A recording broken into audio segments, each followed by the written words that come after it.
welcome back to the GSMC Baseball Podcast, brought to you by the GSMC Sports Network. I'm your host, Sam Menzie, and we have a great show for you today. First topic we'll be going over is the American League games in action from yesterday. After that, we'll be moving into the Oakland A's and their recent winning streak. Then we'll be going over the National League and moving into Shota Imanaga and his recent tear that he has been on with the Chicago Cubs and the great start he has. Now, before we do all that, I would like to ask you to please like and follow the show. We do get a number of questions from viewers, so to ensure that your question does get read on the air, please use the link gsmcpodcast.net. It really does help the show, and it really does mean a lot, so thank you so much for that. And let's get into the show today. All right, so as I said, we are going to be starting off with the American League games of yesterday and just all the action that came with it. So, yeah, I'm going to get straight into it. So, the first game we have on the agenda is going to be Guardians and Astros. Again, a really exciting series so far. Estevan Florial and the Guardians offense was great yesterday, but they were no match for the Astros as they hit a walk-off. But Guardians looking to get some revenge here. Top of the fifth, Will Brennan would open up the scoring in the game with a solo shot, his fourth of the year, to make it 1-0 Cleveland. And Stephen Kwan with an RBI triple to score Brian Rokicchio to make it 2-0 Cleveland. Bottom of the sixth, Jose Altuve would get a run on the board for Houston, making it 2-1 with an RBI single. And in the bottom of the 10th, Kyle Tucker would hit a solo home run to make it 2-2. Now, scoring will not happen until extra innings now, so two back-to-back games of extra innings for this very exciting series, as the Guardians would end up winning the game with an RBI double by Stephen Kwan to make it 3-2 in the top of the 10th, and the Astros, of course, would not score after that, and they would end up losing this game to Cleveland 3-2. Now, great job by Cleveland. Had a tough loss the last game, so nice job for them to rebound and continue their winning ways of the season. For the Guardians, they did have on the mound Tristan McKenzie, who was phenomenal. 7 innings pitched, 5 hits, 2 runs, a walk, and 6 strikeouts. Now, McKenzie has been up and down so far. He was a really great pitcher a few years ago, but had some injuries this year and last year and has not been as good. But starts like that remind you of who he could be and just his overall potential. The Astros had on the mound Justin Verlander, who went 7 innings pitched, giving up 6 hits, 2 runs, 3 walks, 2 strikeouts. Now pitching in 3 games since his injury, has a 2.08 ERA, and it's just going back to Justin Verlander. I mean, of course, we've known about his injuries and all that, but he still is Justin Verlander, and he's been having great starts, and he's been doing a great job, and he's been helping the Astros rotation a lot, which has dealt with a lot of injuries, so good for him. Next game we have is going to be Tigers and Cardinals. Scoring would open up for this game in the bottom of the second with a Colt Keith RBI double to make it 1-0 Detroit, scoring Matt Vierling. Going to the bottom of the third now, Matt Vierling would hit a 2-run home run to make it 3-0 Detroit and get them up early, but Wilson Contreras would get a run back for St. Louis as he would make it 3-1 with a solo home run. Bottom of the eighth, Matt Vierling again would come in clutch with a sacrifice fly to make it 4-1 Detroit, and that is how they would end up winning this game. So really strong ground by Vierling there. It's just a really quality bat and had a good game there for Detroit. Detroit had on the mound Kenta Maeda, who went 6 innings pitched, 4 hits, an earned run, no walks, and 5 strikeouts. Has been up and down since signing with Detroit, but that was a really quality start there against a really quality offense. So good for him, and hopefully Tigers fans will see more of that in the future. For the Cardinals, they have on the mound Miles Mikolas, who went 6 innings pitched, 6 hits, 3 earned runs, no walks, 4 strikeouts, a 5.68 ERA on the season. Now, not a great start there by Mikolas. It wasn't horrible, 6 innings pitched, 3 earned runs, but still a 5.68 ERA in the season. Not really what you want. Not exactly what you want to see for a guy like Mikolas for the Cardinals, who rely on their starting pitching so much now. So, yeah, definitely like to see more for that. Next game we have is going to be Twins and White Sox, a continuation of this AL Central series. Scoring would open up in the bottom of the first with a Tommy Pham RBI double to make 1-0 Chicago. I mean, Tommy Pham has just been incredible since coming there. I don't know why he wasn't signed during the offseason, and I think teams are learning to regret that decision now. I think he's a really quality bat, and I, again, just don't know why he was out there for so long. Andrew Vaughn had an RBI single in the same inning to make it 2-0. So really nice job by Chicago to get up front early. Top of the third, Christian Vasquez would hit an RBI ground out to make it 2-1. And in the bottom of the third, Tommy Pham would hit his first home run as a Chicago White Sox to make it 3-1, getting the runs right back. So Pham has just been a spark plug for this Chicago team in offense and just doing a great job. Top 5, Alex Kirilloff would hit a solo home run to make it 3-2, his second of the year to get the Twins within run. But Robbie Grossman in the bottom of the fifth would get the run right back for Chicago, hitting an RBI double to make it 4-2. Top of the sixth, Willie Castro would reach on a fielding error by Paul DeJong, which would score Max Kepler and Trevor Larnach to make it 4-4. A critical error by Paul DeJong there in the White Sox to get Minnesota back to tying up the game 4-4. Top of the seventh, Max Kepler would hit an RBI single to take the lead from Minnesota, making it 5-4. A Jose Miranda 2 RBI single would make it 6-4. Corey Lee would hit a solo shot to make it 6-5 to get the White Sox within a run, but the Twins would run away with it after that with a Jose Miranda RBI double to make it 7-5, a Ryan Jeffers RBI double to make it 9-5, and a Willie Castro RBI single to make it 10-5 Minnesota, as they would end up winning this game at that score. So really solid job there. Really nice win for the Twins to be able to come back and win this game. White Sox had on the mound Chris Flexen, who went 5 innings pitched, 4 hits, 2 earned runs, 2 walks, 4 strikeouts. Not the best start, not exactly what you want to see. The Twins had on the mound Bailey Ober, who also just was okay. 6 innings pitched, 4 earned runs, no walks, 3 strikeouts. Again, nice job going for 6 innings, but not really the earned run amount you want to see. Definitely not great. So the next game we have here is going to be about the Royals and the Blue Jays. So for this, scoring would open up in the top of the sixth with a Bobby Witt Jr. RBI single to make it 1-0 Kansas City. Salvador Perez with an RBI single as well to make it 2-0, and a Michael Massey groundout would make it 3-0. Kansas City all in the top of the sixth. Toronto would get a run back with a Danny Jansen solo home run, his third of the year, but Kansas City would run away with it after that with a Michael Massey 3-run home run, his second of the year, to make it 6-1 Kansas City and end up winning this game for them. So the Royals had on the mound Seth Lugo, who was again phenomenal. Honestly might be an early Cy Young candidate. 7 innings pitched, 2 hits, an earned run, 2 walks, 8 strikeouts. Just other than that solo home run to Danny Jansen was absolutely phenomenal and locked down. Blue Jays, they have on the mound Chris Bassett, who went 6 innings pitched, 4 hits, 3 earned runs, a walk, and 4 strikeouts. Hasn't had the best season so far, but a start like that is just okay and not too horrible. But Kansas City, man, I mean, their rotation is really, really carrying them.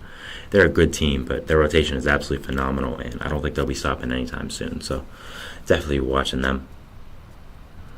Next game we have is going to be Yankees and Orioles. So for this game, the scoring would open up in the top of the fifth with a Oswaldo Cabrera 2-run home run to make it 2-0 New York. And guess what? That'll be the entire scoring of the game, 2-0 New York. So yeah, pretty unexciting game, but nice win by New York to defeat their division rival Orioles, who, as we've said multiple times now, are kind of on the same level as them. I mean, 20-12 for the Yankees and 19-11 for Baltimore, just a 1-game difference. They're as even as it can get. So, you know, both teams are getting reinforcements. Yankees are getting Cole back in a few months, most likely. Orioles getting Kyle Bradish back soon. So that should be good for both teams, and we'll just see this rivalry grow even more. The Orioles did have on the mound Corbin Burns, who went 6 innings pitched, 4 hits, 2 earned runs, a walk, and 6 strikeouts. Really, really strong start there. Again, has just been such a great ace. And we talked about Seth Lugo before as a Cy Young candidate. I think Corbin Burns in that conversation as well has been a great trade for Baltimore, and it's really solidified that rotation. For the Yankees, they had on the mound Luis Gil, who went 6 1/3 innings pitched, giving up 2 hits, no earned runs, a walk, and 5 strikeouts, 3.19 ERA on the season. He has such great stuff over his career, and when he learns to control his walks like he did in this game, he's going to be a deadly starting pitcher, a guy who's really going to make noise in this league. And yeah, he has been really great for the Yankees so far, a really quality arm, and good job for him. I mean, just was kind of in flux with his career, but figured out what to do to get himself back in there, make himself a real arm in that rotation for the Yankees, and has done just that and has been really, really solid. So props to him. Next game we have is going to be Red Sox and Giants. Scoring for this game would open up in the top of the third with a Tom Murphy solo home run to make it 1-0 San Francisco. Bottom of the third, Rafi Devers would tie it up for Boston, making it 1-1 with an RBI double. And Rob Refsnyder RBI groundout would make it 2-1 Boston. A Mike Yastrzemski RBI single would make it 2-2 San Francisco, hitting that RBI against his grandfather's former team. Of course, Carl, one of the greatest players of all time. Bottom of the fourth, Emmanuel Valdez would hit an RBI double to make it 3-2 Boston, and a Jarren Duran RBI triple would make it 4-2.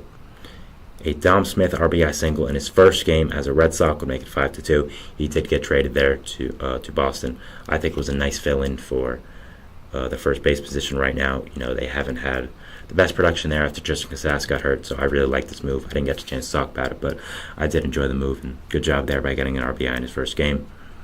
Bottom of the 7th, Connor Wong was just add-on for the Red Sox in their lead, hitting an RBI double to score Wilyer Abreu to make it 6-2 Boston, and they would end up winning the game there.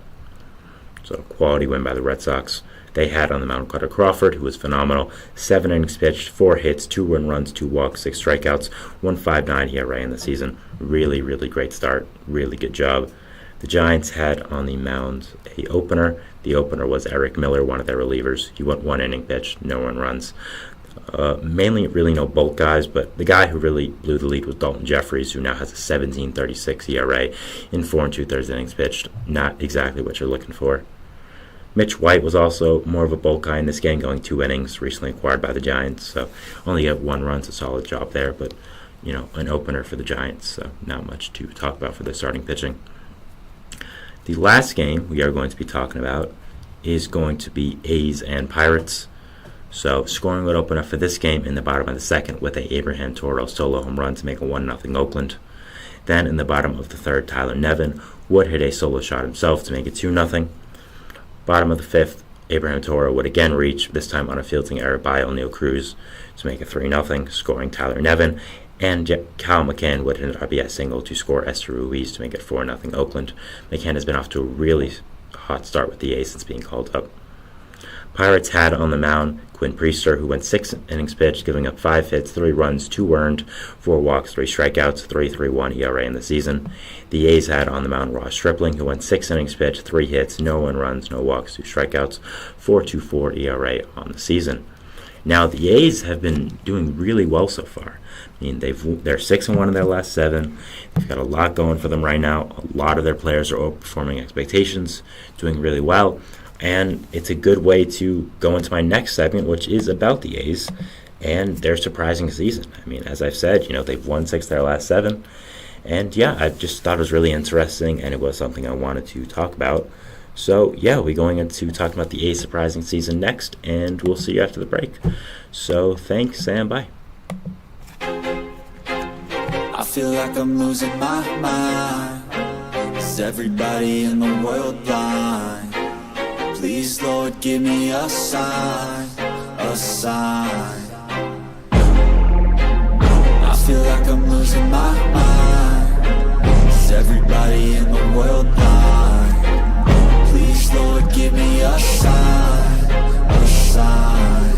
I wanna be the greatest. Everybody on the fake shit. I look around and feel like everybody is the fakest. I make this every day and I'm impatient, hoping one day I blow up from the basement. Statement, the top is so vacant. I don't hear shit that I think is amazing. Waiting for my day when I'm playing sold out shows for 1,000 faces. Hey, give me that crown, get in my way and to be put down. It ain't your place, all this my town. If I want that shit, then I'll get it right now. I'm losing it, the noose it fits. I'm losing shit, a stupid myth. You choose to live or choose to dip. You choose to fight or lose your grip and lose a gift. I feel like I'm losing my mind. Is everybody in the world blind? Please, Lord, give me a sign, a sign. I feel like I'm losing my mind. Is everybody in the world blind? And we are back here on the GSMC Baseball Podcast, bringing you our second segment, which is going to be talking about the Oakland A's and their surprising season so far. Now, before we do that, I'd like to ask you again to please like and follow the show. We do get a number of questions from viewers, so to ensure that your question does get read in the air, please use the link, gsmcpodcast.net. It really does help the show, and it really does mean a lot, so thank you so much for that. And let's get back into our show for today. All right, as we've been talking about, we are going to be going over the Oakland A's and the surprising season. I thought it was a nice little transition there to go from the American League games to the A's and just what's going on with them. So the A's right now, as I'm putting it, it's the A's resurgence. They're 6-1 over their last 7, and not only are they 6-1 in their last 7, they've beaten quality teams. They've beaten the Yankees, who we know of as one of the 5 best teams in baseball. They've beaten the Orioles, who are in the same boat as the Yankees, one of the best 5 teams in baseball. They've also beaten the Pirates, who have been a very quality team this year. a team that has surprised a lot of people and just been very good. So when you look at the A's right now, you may think, okay, look, they're just getting lucky. There's not really much going on there. They're 15 and 17. That's still not great. Yes, you're right. It's not great for any other team but the A's. With the A's, 15 and 7 is like being 162. A lot of people, not including myself, but a lot of people had the A's pegged as the worst team in baseball history. I thought they were one of the worst, not the worst, but I did think they were one of the worst. I still think they are roster-wise, but when you take that into consideration from what people expected them preseason, all the shenanigans going on with their organization, moving around, fans boycotting the team, having like 1,000 people at opening day, the ownership being a mess, just everything not working out for this organization.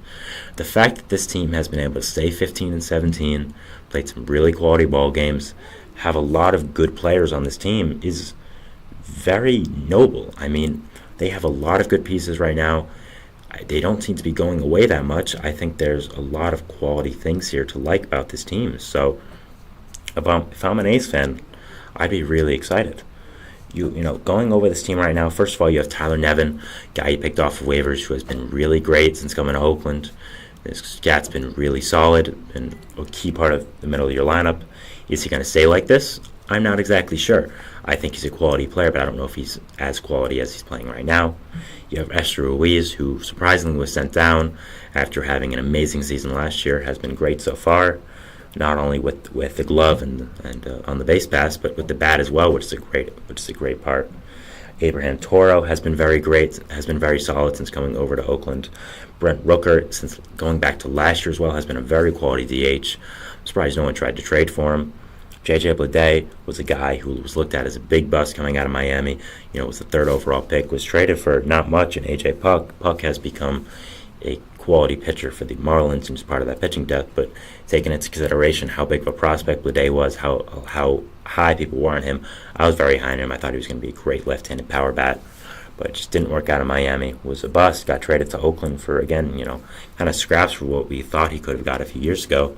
He's playing really well now in Oakland as well. So the A's have a lot of good pieces. They have a lot of players outperforming and doing well, and that's just the start of it. For the bullpen, they have arguably the best 8-9 in the league. You have Lucas Urkeg, who has come out of nowhere and been a very quality pitcher. 14 innings on the season now, has multiple holds, has been a very, very great bullpen arm for this A's team. He's been a guy that really has solidified this roster, so he's been really great there.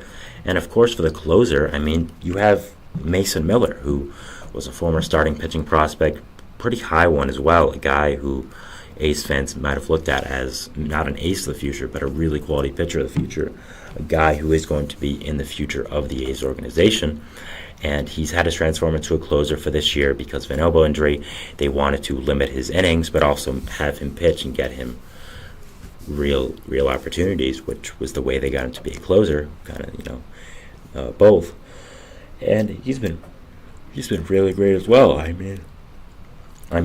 He's been great, throwing 100, 101, 102 consistently.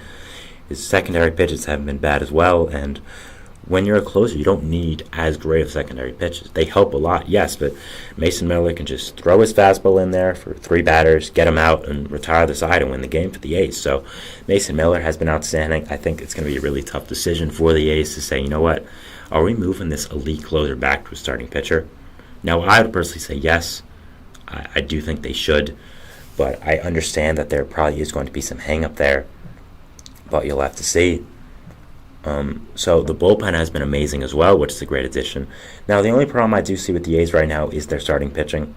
It has not been great. Ross Stripling and Alex Wood, 2 guys who came over in separate trades from the same team, the Giants, have not been great. We were expected to be veteran arms that could solidify that A's rotation, maybe bring a little bit of leadership to that rotation, to that clubhouse, and they have just not been good. You're kind of seeing now why the Giants traded them. You have Joe Boyle, who a lot of people are expecting to break out after seeing some quality starts in there from last year, quality stuff as well. Just a lot of stuff to be happy about if you were a A's fan with Joe Boyle. But he has not been great either. His underlying stats do show a little bit that he has gotten unlucky, but it's not to an extreme sense where he's just getting super unlucky and he's going to be an ace after this. No, he's been unlucky, but not as unlucky. But you do have J.P. Sears, who, while he hasn't been great this season, kind of in the same boat as Boyle, there is some underlying statistics there that could show he's getting a little unlucky. And even without the stats, I still like Sears a lot. I think he has really good stuff. I think he's going to be a quality pitcher. I've been a fan of him since he was a prospect back with the Yankees. I think that overall J.P. Sears is going to be a big part of the A's future. I think he is going to be a big part of their future rotation. I think there's a lot to like there if you are an A's fan with him. So, yeah, I'm definitely watching him. And then the big guy, of course, is their ace, Paul Blackburn. Paul Blackburn is just an extraordinary pitcher.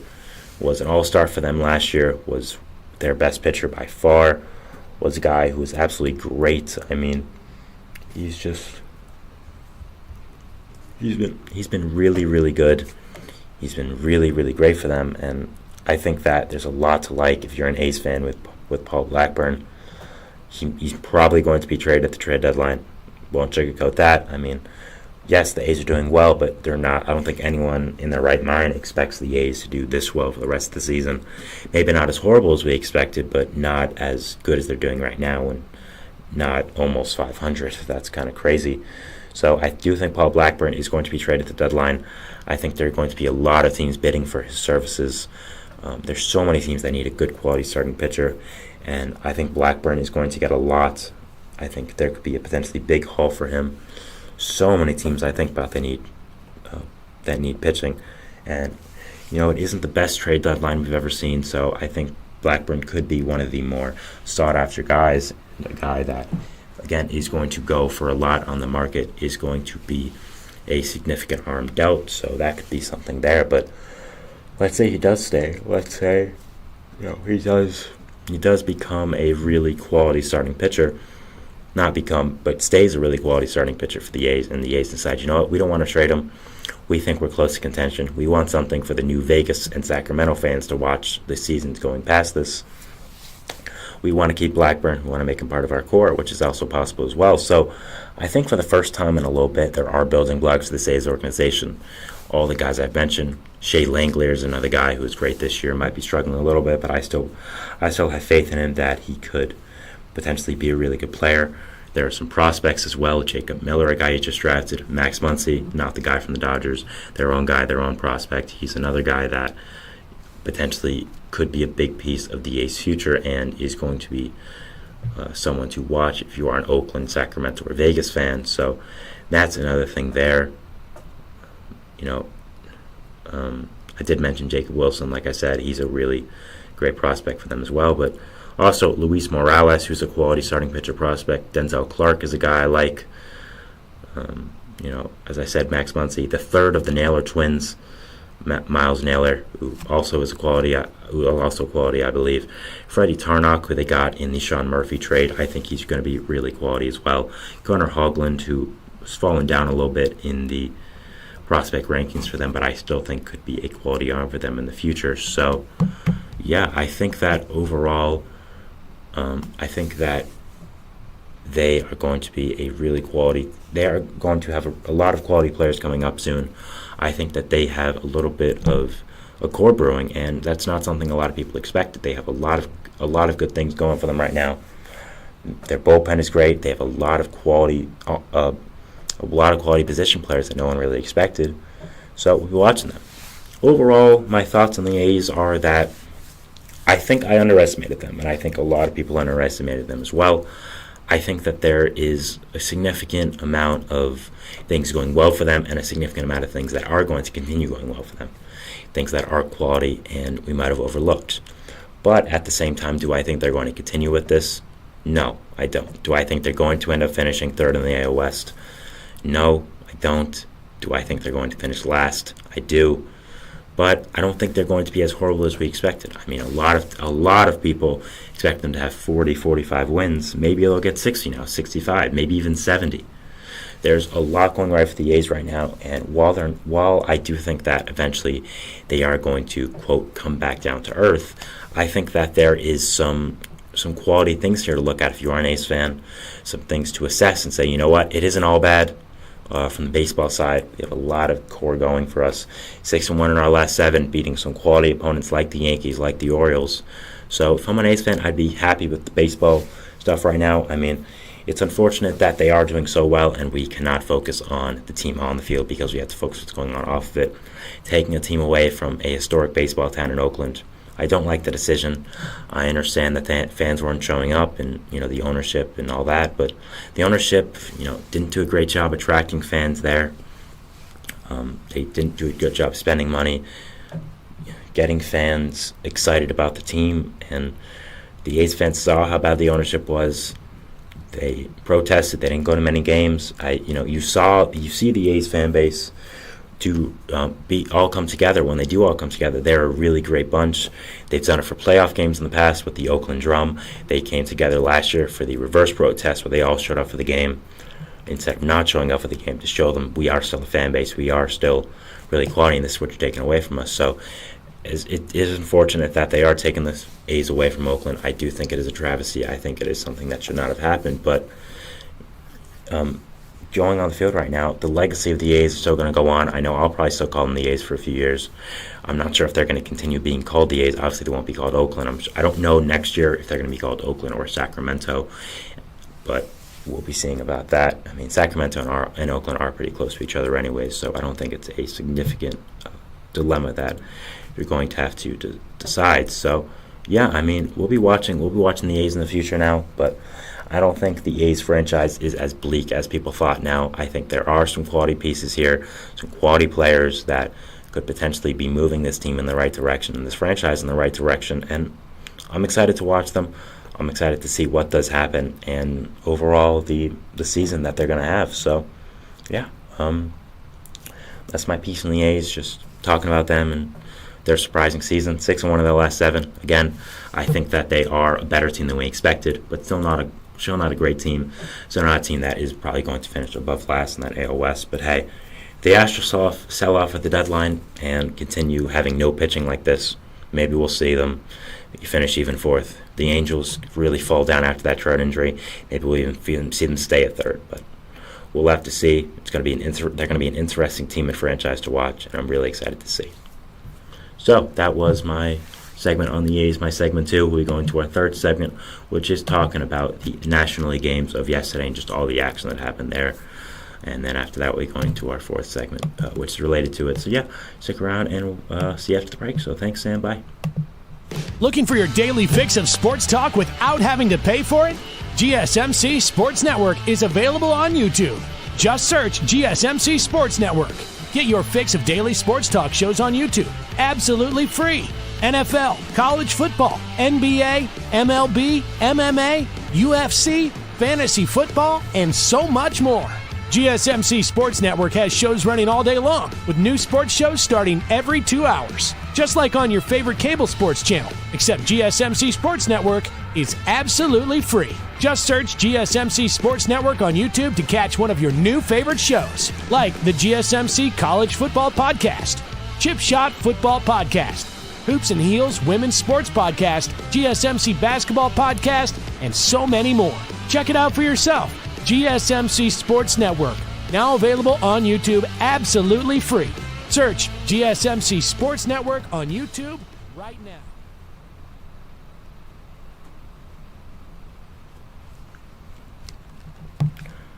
Welcome back to the GSMC Baseball Podcast, brought to you by the GSMC Sports Network. We're moving into our 3rd segment of the day today, which is going to be talking about the National League games of yesterday and just all the action that came with it. We recapped the American League and then talked about an anecdote from one of those teams. So yeah, only fitting to go over the American League and just what's going on there. So yeah, let's get straight into it. So the first game we have is going to be Rays and Brewers. The scoring would open up for this game with a William Contreras RBI double to make it 2-0 Milwaukee. He would score Bryce Terang and Oliver Dunn. Bottom of the 6th, Willie Adames would hit a solo home run to make it 3-0 Milwaukee. Again, doing a great job against his former team. You can see the emotion. You can see how much he wants to prove them wrong. So that's really cool to see.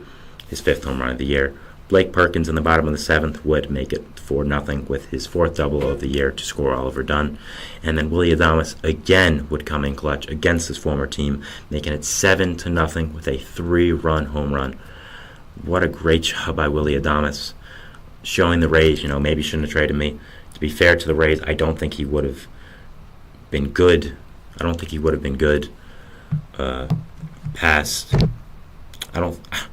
What I'm trying to say is I don't think he would have been good in Tampa Bay. I think that with the stadium and him saying basically I couldn't see there, I think it was time to move on. But overall, it still is cool for Willie Adames to be able to do this against his former team and kind of, give it back to him. Top of the 8th, a wild pitch by Abner Uribe would score Richie Palacios to make it 7-1 Milwaukee, but that would just be delaying the inevitable as the Brewers would end up winning 7-1. They had on the mound Colin Ray, who went 6 innings pitched, 4 hits, no earned runs, 2 walks, 5 strikeouts. Really quality start there for a guy who hasn't had the best season, so that's something encouraging to see if you are a Brewers fan. For the Rays, they had on the mound Zach Eflin. He went 5 2/3 innings pitched, giving up 6 hits, 3 earned runs, no walks, 6 strikeouts, and a 4.17 ERA. Really quality start there by Zach Eflin. Just been so good since coming to Tampa last year. Really, really great pitcher. The next game we have is going to be Braves and Mariners. Scoring would open up for this game in the top of the 3rd with Marcell Ozuna walking with the bases loaded to make it 1-0. A Ronald Acuna Jr. RBI single would make it 2-0 Atlanta, and an Austin Riley triple would make it 4-0, and a Matt Olson RBI single would make it 5-0 Atlanta. So nice job in the top of the 4th to kind of blow the game open and get such a big lead for their team. Bottom of the 5th, Jorge Polanco would hit an RBI single to score Sebi Zavala to make it 5-1, and a Jorge Polanco RBI single again would make it 5-2. But Atlanta would end up winning this game 5-2, would not let up a run after that, and would be a quality win for them. They had on the mound Chris Sale, who went 5 innings pitched, 6 hits, an earned run, no walks, 9 strikeouts, 3.44 ERA on the season. The Mariners had on the mound Emerson Hancock, who went 3 2/3 innings pitched, giving up 5 hits, 5 runs, only 1 earned, so that's interesting. 4 walks, no strikeouts, so kind of an interesting start there. You don't really know if you can blame him or not, but still not the best, I guess, letting up all those base runners as well. So not the greatest one, but not horrible. But a good win by the Braves there against a quality opponent in the Mariners. It's a nice job there. Next game we would have is the Phillies and Angels series. Been a really quality series so far, with some good baseball being played, so excited to see some more of it. In the top of the 2nd, Kyle Schwarber would hit an RBI single to make it 2-0 Philly.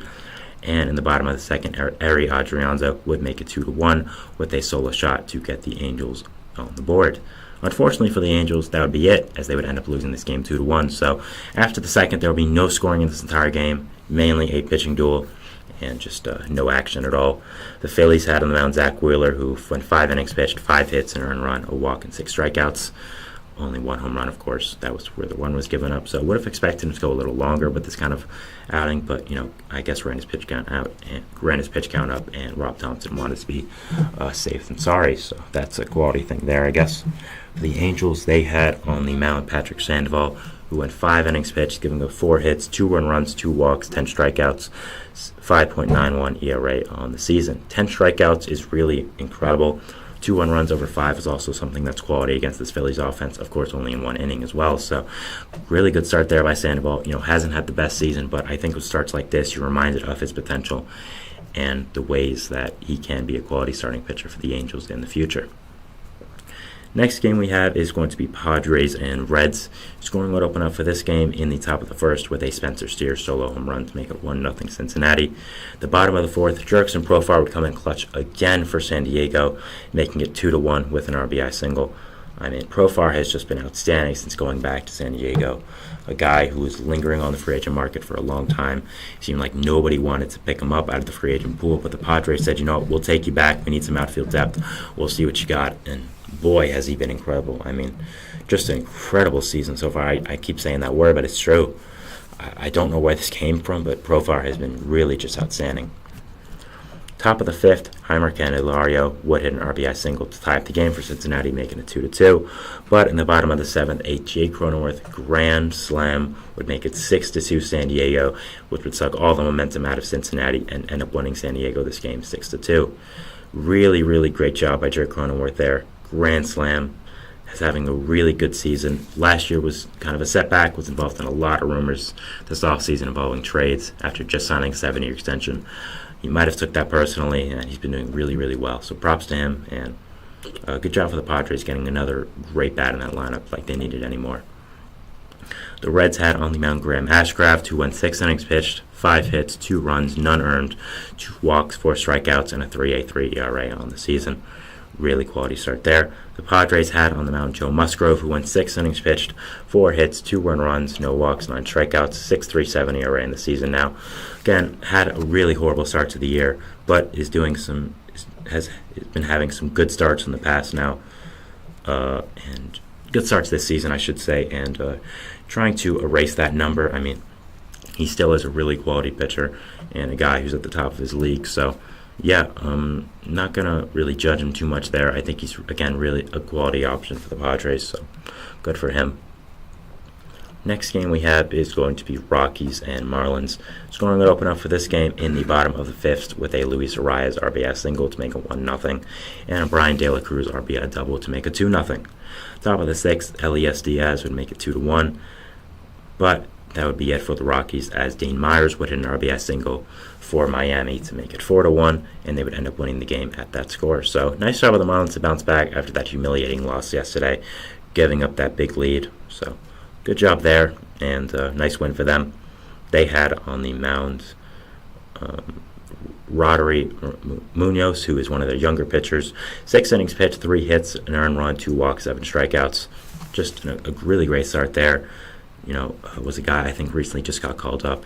With all the pitching injuries the Marlins have had, I think it was a nice job to have Munoz come up, have him pitch you a quality start, and be really good. So, I mean, the Marlins are known as a pitching factory, and it's continuing. So, just so many great pitchers in this team, and they know how to develop pitch in that organization. We've seen that time and time again, so props to them.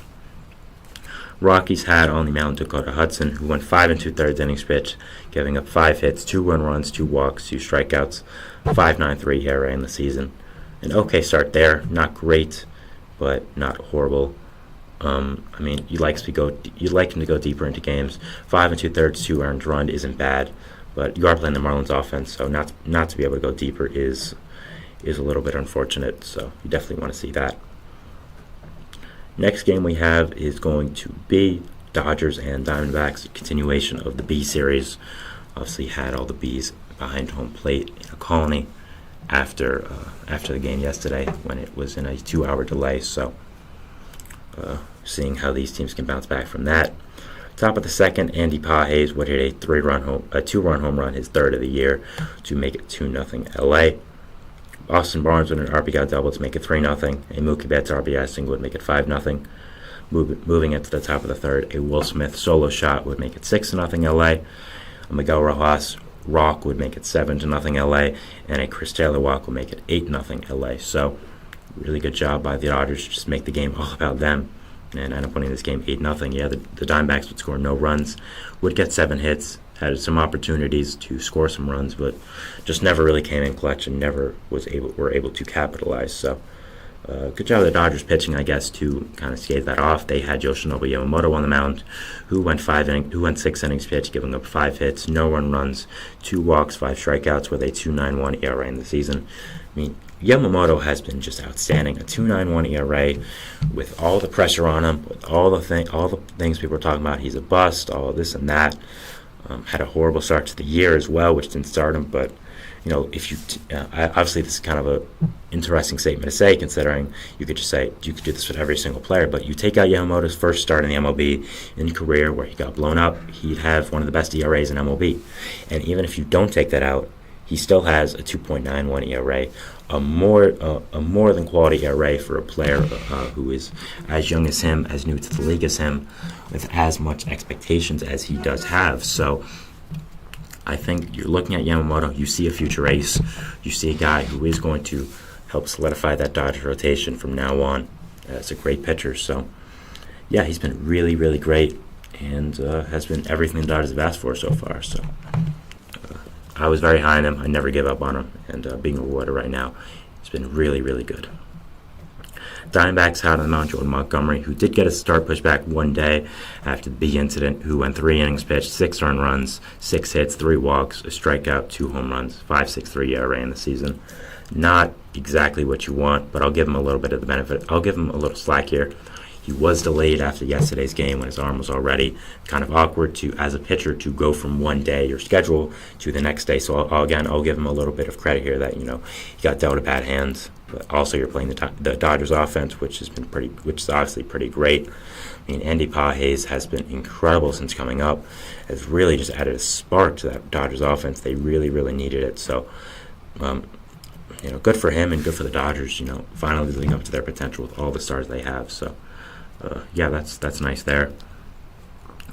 The last game we have on the mound is a very boring game, as in the top of the 5th, Pete Armstrong would hit sacrifice fly to score Matt Mervis to make it 1-0 Chicago, and that would be the entire score of the game. The Mets would score no runs. The Cubs would only score 1. Now it would be interesting, as in the top of the 9th, bottom of the 9th, you would have a very controversial play. Hector Neris would come in the game. He would first get Joey Wendell out, then hit Pete Alonso with a pitch. JD Martinez would double to make it 1-0. Obviously it was 1-0 Chicago, to put Mets runners on second and third with 1 out. You had Jeff McNeil at the plate. He flied out to Ian Happ in left field. Pete Alonso would tag up, and he would be gunned down at the plate to end the game, as the Mets would end up losing on a fly-out double play. Just a shock coming back to reality. Now, the thing was, a lot of people don't think Pete was out. They think that the catcher of the Cubs was blocking the plate, which would automatically make him safe with the new rule changes. Now, a lot of Mets fans do agree with this.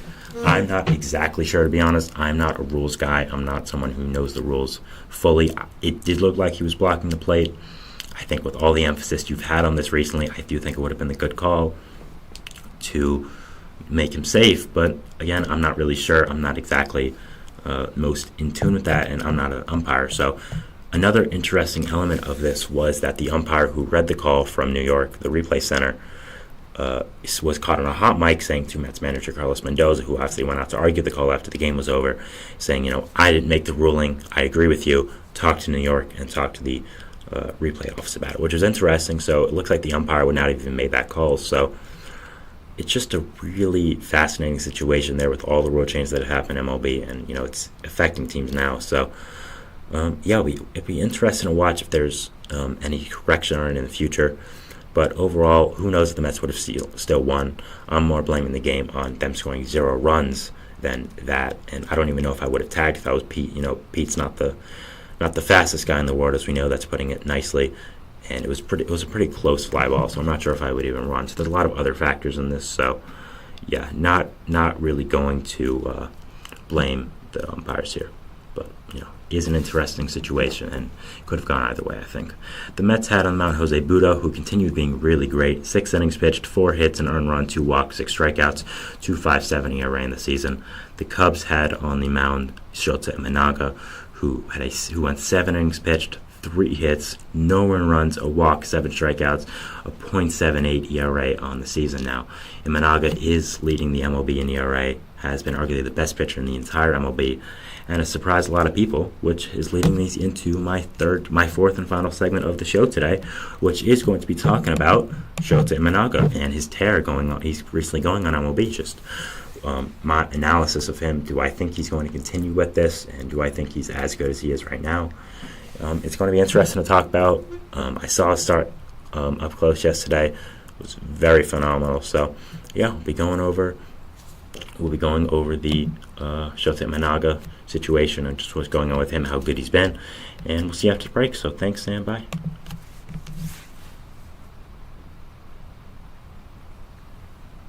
For the best and latest podcasts available anywhere, go to the podcast app on your cell phone and type in GSMC.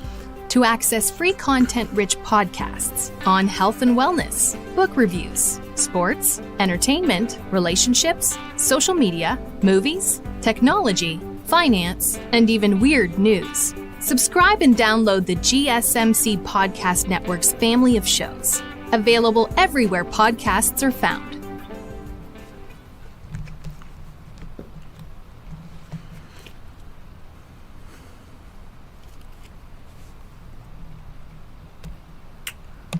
Welcome back to the fourth and final segment of the GSMC Baseball Podcast. We'll be going over Shota Imanaga and his current reign over MLB.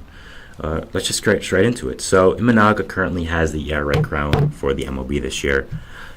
Obviously does have the best ERA for the entire league, .78, pretty phenomenal. Was a guy who was signed over from Japan to be one of the Cubs' main starting pitchers, a guy who was expected to get a $100 million contract, instead got 2 years, around 40 to 60 million. There's a lot of accelerators in that contract, a lot of incentives as well, so it's kind of an interesting contract. I'm not exactly sure how to explain it fully, but you can look it up if you would like and just talk about the contract. It was a really interesting one because, as I said, we expected him to get $100 million. He was supposed to be up there with Senga, a little bit more than him, at least get 75 like Senga did, and get all that. But instead, he got 75. He got less than that, pretty significantly as well. And what we heard about him was a lot of teams were concerned about him.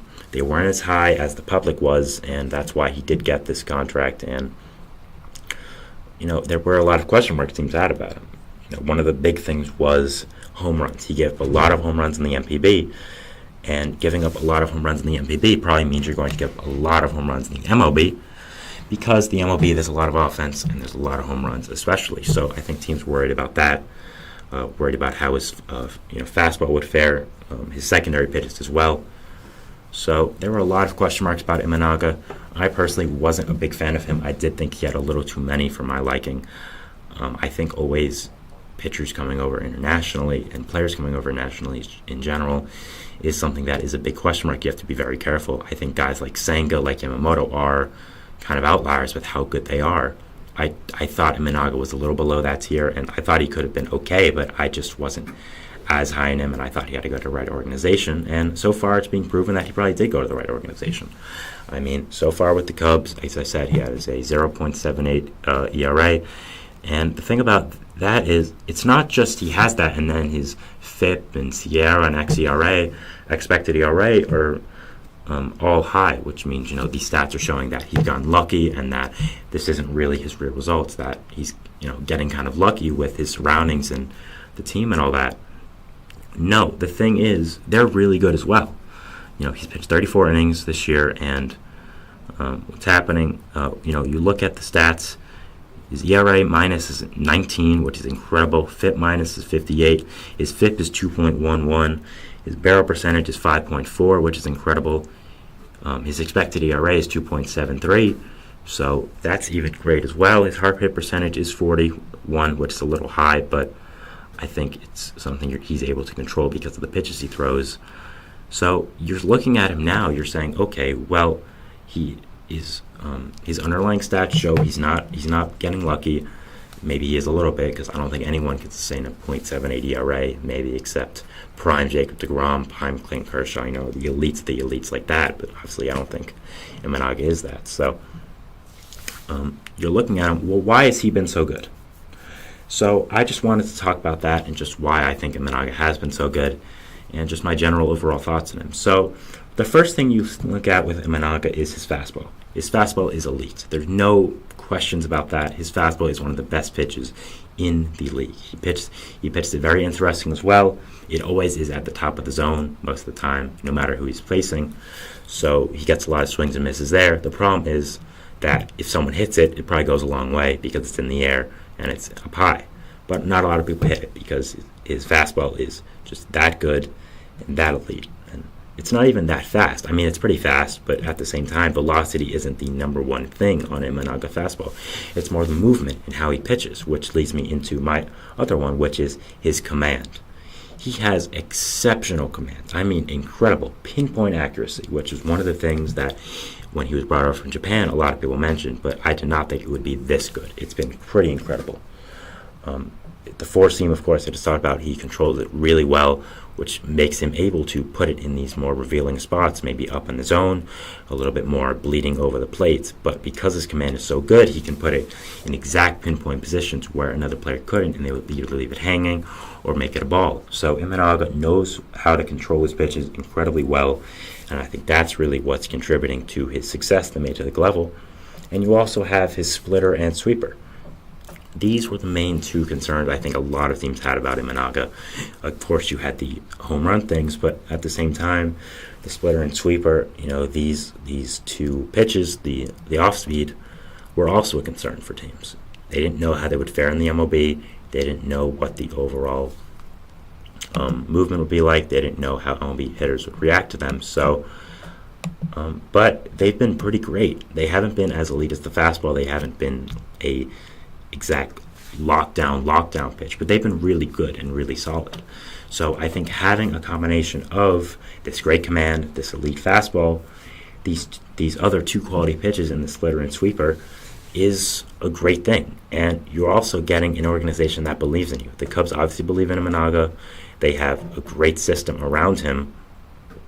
David Ross as well is another guy that sorry, not David Ross, I was thinking of the old manager, Craig Counsell, is another manager that is known for player development. He knows how to get through to players, knows how to get the best out of them. That's why the Cubs paid him all that money to be their new manager, which was very uncharacteristic to have a manager be paid like that. So I think the Cubs are surrounding him with all the correct people, all the correct surroundings, and just making sure he is fully utilized with his abilities, and that is what's happening. I think you're seeing now with Imanaga how good he's been, how elite of a pitcher he has been. So really good. Just he's been incredible, and it's been a surprise, yes, but I think you're seeing all these Japanese pitchers come over and how good they are. I mean, we saw Yamamoto. We're seeing Yamamoto. We saw Senga.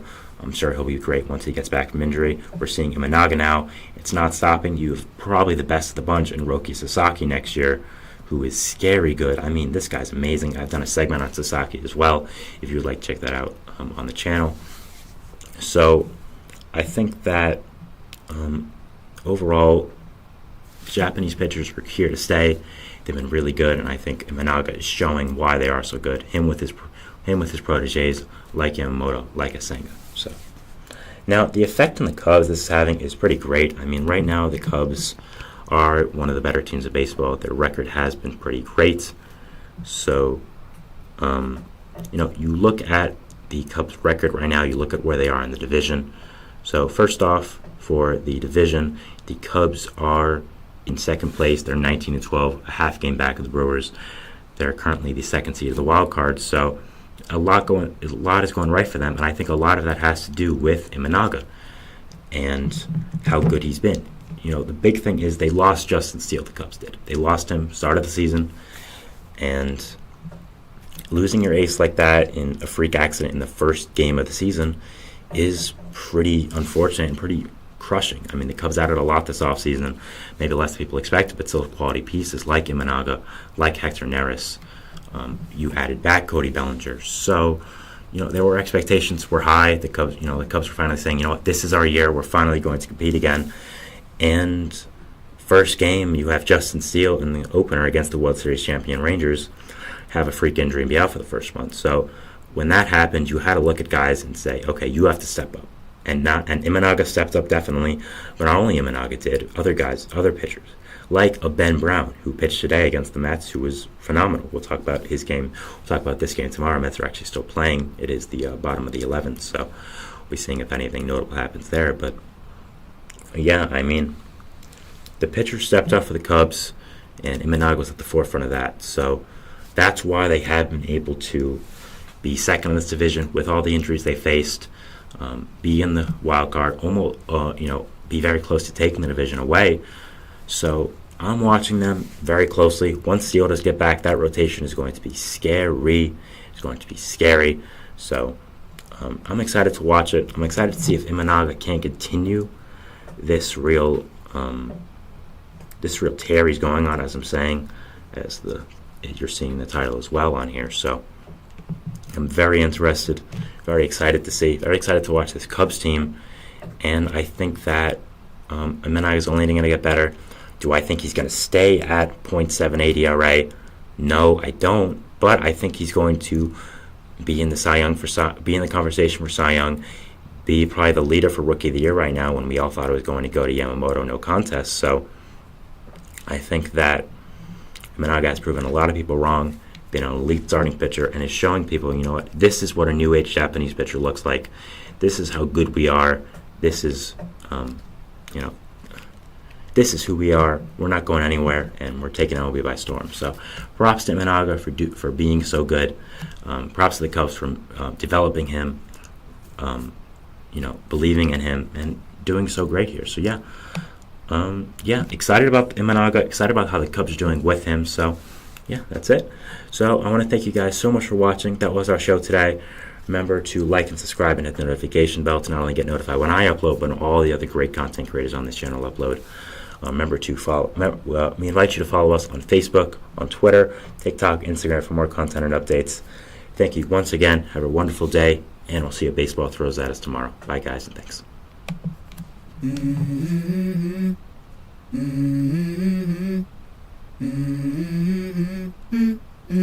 Let's go. I wake up to a little bit of drool on my pillow, feel like it's gonna be a bad day. Yeah, I'm tired of shit, and the coffee ain't hit yet, damn.